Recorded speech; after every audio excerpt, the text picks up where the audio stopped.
1956 metais Sovietų Sąjungoje buvo pradėta kurti vieninga elektros energijos sistema, kuri apėmė beveik visą sąjungą. Dabar ji yra žinoma kaip IPS-UPS tinklas ir apima apie 280 milijonų gyventojų ir gali pagaminti net 300 gigavatų elektros.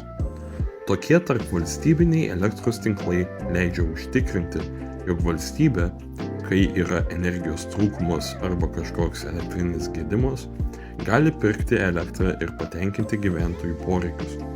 1993 metais po Sovietų Sąjungos žlugimo Lenkija, Rytų Vokietija, Čekoslovakija, Vengrija, Rumunija ir Bulgarija atsisakė būti priklausoma nuo Maskvos valdomo elektros tinklo ir prisijungė prie centralizuoto valdymo Europos kontinentinio tinklo.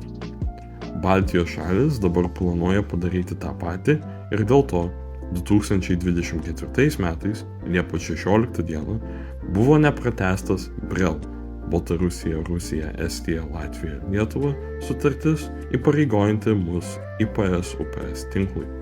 Vasario 8 dieną mes atsijungsim nuo IPS-UPS tinklo, o vasario 9 dieną prisijungsim prie Europos kontinentinio tinklo. Europos elektros tinklas yra vienas didžiausių elektros tinklų pasaulyje, turintis ilgiausią raidos istoriją ir daugiausiai tarpusavyje sujungtų šalių.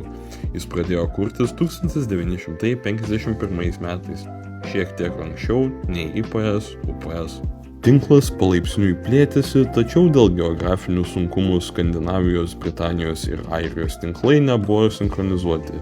Visgi nuo 20 amžiaus 70-mečio iki amžiaus pabaigos sudaryti asinchroniniai sujungimai tarp visų 5 didžiųjų Europos sinchroninių tinklų – kontinentinio Europos tinklo, Skandinavijos, Britanijos, Airijos ir UPS-IPS. Šiomis dienomis šį tinklą sudaro net kelios Afrikos valstybės, tokios kaip Tunisas, Alžyras ir Marokas. Jos sujungtos Maroko-Ispanijos jungtimi.